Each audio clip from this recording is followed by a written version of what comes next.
এটা একটা কুলিং ফ্যানটা দেন তো কুলিং ফ্যান আগে লাস্টে নেই। এখানে এমএসআই এর একটি 81 বোর্ড দেখতে পাচ্ছি। তো বোর্ডটির প্রবলেম হচ্ছে যখন আমরা পাওয়ার ট্রিগার করি, দেখেন পাওয়ারটা ট্রিগার করো, আবার করলাম এই দিতেছি বুঝছেন নি, আবার এইগুলা লাগাই দাও, আবার এই এটা লাগাই এটাই মজা গেছে। একবার ঘুরে অফ হয়ে যায়, জাস্ট একবার ঘুরে অফ হয়ে যায়।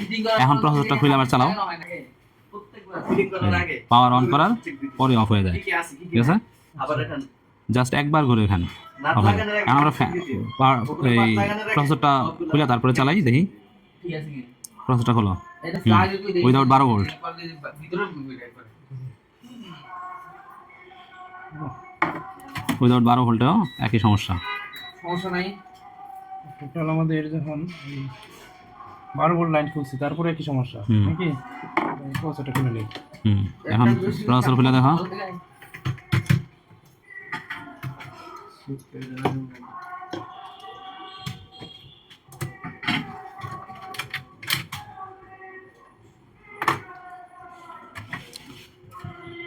এখন প্রসেসর খুলে দিছি। খুলে দেওয়ার পরে এখন দেখেন যখন পাওয়ার দিছি ফ্যান কন্টিনিউয়াসলি ঘুরতেছে, ঠিক আছে? কোনো সমস্যা নেই। পাওয়ার 12 ভোল্ট জেনারেট হয়েছে, দেখো 12 ভোল্ট জেনারেট হয়েছে প্রপারলি। হ্যাঁ ঠিক হয়ে গেছে না?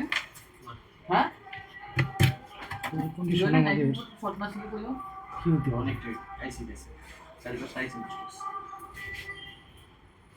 আর করতে যত আইসি আছে সব নষ্ট জানাই কি বলে জেনারেট হয় কন্ডিশনে। কি ভোল্টেজগুলো জেনারেট হয়েছে সেটা আগে চেক করি।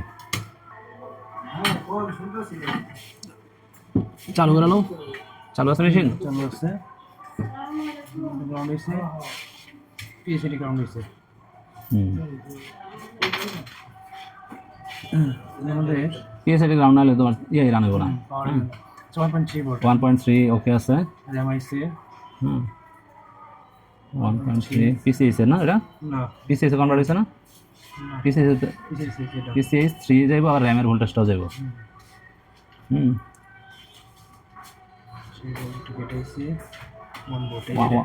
আমাদের পিসিএস 1.05 পিসিএস জেনারেট হয়েছে, র্যামের থেকে কনভার্ট হয়ে র্যামের ভোল্টেজ থেকে কনভার্ট হয়ে। হ্যাঁ আচ্ছা এই র্যামের ভোল্টেজ কত আছে আমাদের? 1.3। হ্যাঁ এটা কনভার্ট হয়ে আইছে কনভার্ট 1.0 1.0 হ্যাঁ এটা পিসিএস এর ভোল্টেজ, পিসিএস মানে পিসিএস সাপ্লাই আমার আছে, ওকে আছে। হ্যাঁ এরপর আমাদের আইবো পিসিএস আইবো, দেখি আমরা কি অবস্থায় আছে। সার্কিটটা ডায়াগ্রাম লাগবে। হ্যাঁ সার্কিট ওপেন করো। ক্লাউডে লিখে দিতে আইছে আমাদের র্যাম ভিডিডি 0.6 জেনারেট হচ্ছে, মানে র্যামের যা ভোল্টেজ তার অর্ধেক। হ্যাঁ পাইলাম। ওকে আমাদের র্যাম নিয়ে আশা করি কোনো ঝামেলার কথা না, কিন্তু র্যামের কোনো ইস্যু থাকলে ভিডিওটি দূরে হইব না। র্যাম নিয়ে বাদ দিলাম। এখন আমাদের প্রসেসর নিয়ে যাবো। প্রসেসরের মধ্যে আমাদের কি কয়টা লাইন আছে? প্রসেসর অলরেডি চেঞ্জ করা হয়েছে, প্রসেসরের কোনো সমস্যা নাই, তার মানে বোর্ডে প্রবলেম। এখন আমাদের প্রসেসরের লাইন থেকে একটা ইস্যু দেয় 1.05 পিসিএস এর পাওয়ার, তাই না? পিসিএস এর পাওয়ার তো করে আসবে, হ্যাঁ সিপিইউ তে আসবে, কন্ডিশন হবে একটা। তাহলে এরপরে আমাদের 0.9 1.5 আসবো, 1.05 হ্যাঁ 1.02 হ্যাঁ ওই র্যামের ভোল্টেজটাও দেবো। হ্যাঁ তিনটা ভোল্টেজ আমাদের এখানে যাবে। এখানে দেখতে গেলে কোন জায়গায় আমাদের কমিউনিকেশন গেছে এটা বের করো আগে, ডায়াগ্রাম আগে বের করো। যেহেতু আমাদের প্রসেসর লাগানোর পরই প্রবলেম করতেছে, তো আমরা এই কোরের যে পিনগুলো আছে সেই কোরের পিনগুলো আমরা চেক করতেছি। 16 নম্বরে 5 ভোল্ট, তাহলে তো 9 ভোল্ট আসছেই, তাই না?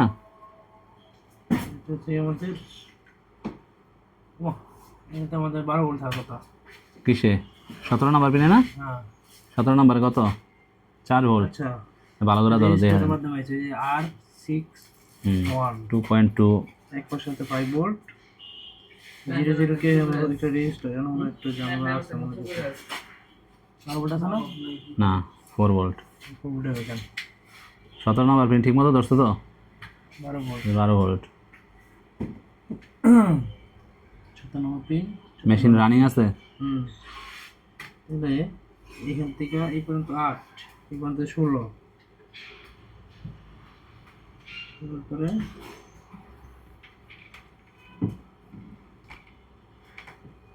আমরা মিস্টেক হইতে পারে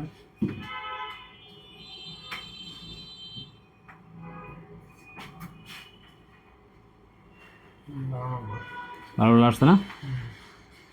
ওকে। আচ্ছা বিডিটি পি, এই পি হচ্ছে আমাদের র্যামের ভোল্টেজ। বিডিটি পি যেটা নাকি, না না না এই যে বিডিটি পি, না, র্যামের ভোল্টেজ না এটা। বিডিপি কি বলিস আমাদের এটা একটা বিডিটি ড্রাইভিং। কি হচ্ছে র্যামের ভোল্টেজ? এখানে তোমার হলো গিয়া কয়টা পার্ট? 2টা পার্ট না? এই কোরের কয়টা পার্ট? একটা হলো জিএফএক্স আর হলো কোর। হ্যাঁ, এটাও 5 ভোল্ট। 23 নাম্বার পিনেও 5 ভোল্ট পাইবা। 20 23 হুম, ভোল্ট 5 ভোল্ট, ইনপুটে আউটপুটে 5 ভোল্ট। তাহলে আমাদের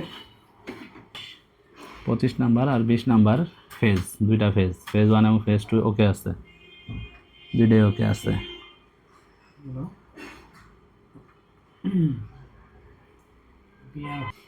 হ্যাঁ, ভিআর অন আর হচ্ছে পাওয়ার গুড ওকে আছে।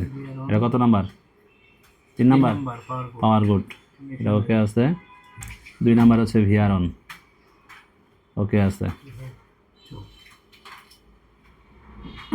ভ্যালু ওকে আছে। বিদ্যুৎ কোনো শর্ট নাই, চেঞ্জ করে ফেলাম অলরেডি। এই যে আইসিটা কোর আইসি, করেছি যেটা কোর আইসি চেঞ্জ করছি আমরা। অ্যাট ফার্স্ট কিন্তু কোর আইসির আশেপাশে যত ধরনের কম্পোনেন্ট আছে সব কম্পোনেন্ট কিন্তু চেক করছি, ঠিক আছে? কোনো প্রকার শর্ট টর্ট কিছু পাইনি। সম্ভবত লাস্ট হইতে পারে আইসি চেঞ্জ করার পরে কিন্তু আলহামদুলিল্লাহ এখন আমাদের মেশিন রান হয়ে গেছে। আমরা দেখি মেশিন রান হয়েছে, দেখেন। চলে আসছে। হ্যাঁ, ডিসপ্লে চলে আসছে। এক কথায় কমপ্লিট। Thank you.